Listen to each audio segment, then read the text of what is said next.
Hello everyone, this is Banter Bill, and welcome to Ascalonian Catacombs, Path 1 Dungeon Guide.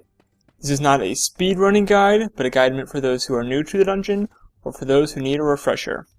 Starting off, you can do this solo, even without the full group if you want. We're going to kill this elite Graveling. As an elementalist, I just might stack on the Graveling, and try to avoid his weakness if I can. After we do that, as an elementalist, I want to stack swiftness on the NPCs. This lets them run up and we can start the path earlier. For our latecomers, they'll get a waypoint so they can catch up to us faster. In terms of food, on my elementalist, I use power and precision food, and for this dungeon, if you want to spend a lot of money, you can use ghost slaying potions, but most people don't have those, so you can just use a sharpening stone.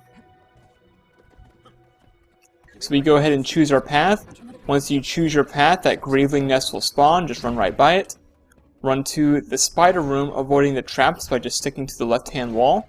And we're going to wait for the rest of our team here.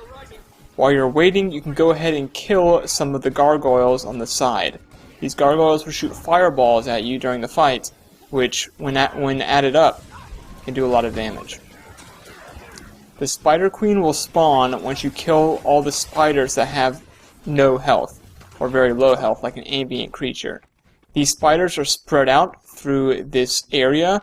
We didn't kill two of them, and the two that we didn't kill are at the east side of this chamber, the way I'm facing right now. Alright, our warrior is going in. I'm going to stack might, and we're going to spawn the champion. Now the first thing I'm going to do as an elementalist is try to freeze him with Icebow 5. Then I'm going to cast Icebow 4. Our guardian was very helpful here and placed a wall of reflection. That reflects both the spider attacks, the little ones, and the gargoyles on the side. After that, I just use Lightning Storm and we kill that spider very quickly. One of the best spider kills I've ever had. Pick a group or no. Then we're just going to clean up a bit and fight these elites and champions coming up. Now, some groups will stack back where we stack. It's not necessary to stack here anymore since the SGS nerf. However, you still want to fight them off of the traps. So you can go ahead a little bit into this hallway if you want, just don't go too far in. After we kill those champions and elites, we're going to run through this trap room. Now, you cannot dodge or invulnerable through these traps, so you just have to avoid them. When someone gets to the end, they can deactivate the traps by hitting the switch off to the left. Next, most groups will fight Koehler now. I still put in chat that we're fighting him because technically he's an optional boss, but he's so easy, he drops a champ bag and a waypoint, it is definitely worth your time to fight him. We stack here, some groups stack a bit to the left, some groups stack on the south side of the chamber. The important thing is that you just stack so you pull all the adds to you. The main attack you need to watch out for is his pull and dagger storm attack. If you have reflects, you want to use them because he'll reflect the pull onto himself and he will not do the dagger storm attack after that. So if you have reflects, they're very useful. If not, you just need to dodge out of the way when he starts using his dagger storm. He always uses it after his pull. Then we head south. We want to avoid these flame turrets. This next event will start when Hodgins runs into the room. So you need to be careful if you're the first one here. Keep an eye on Hodgins to see where he is.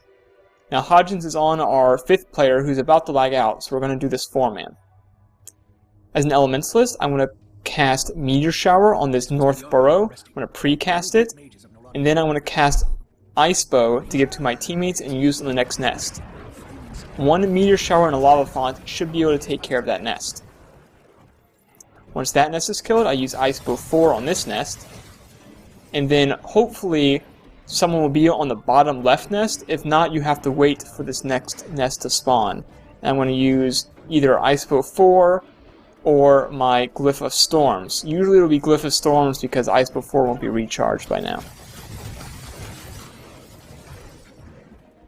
And then we kill all the nests. Now, if you don't have an elementalist, sometimes you have a dedicated member protecting Hodgins. The event will fail if Hodgins dies. But if you do it fast enough, and usually you can if you have at least one elementalist, you don't need to bother having someone dedicated to protecting him. Then you need to open that tomb, and if you killed Koehler, you can just waypoint back to the middle. So another reason to kill Koehler. And next, we're just going to run off to the west.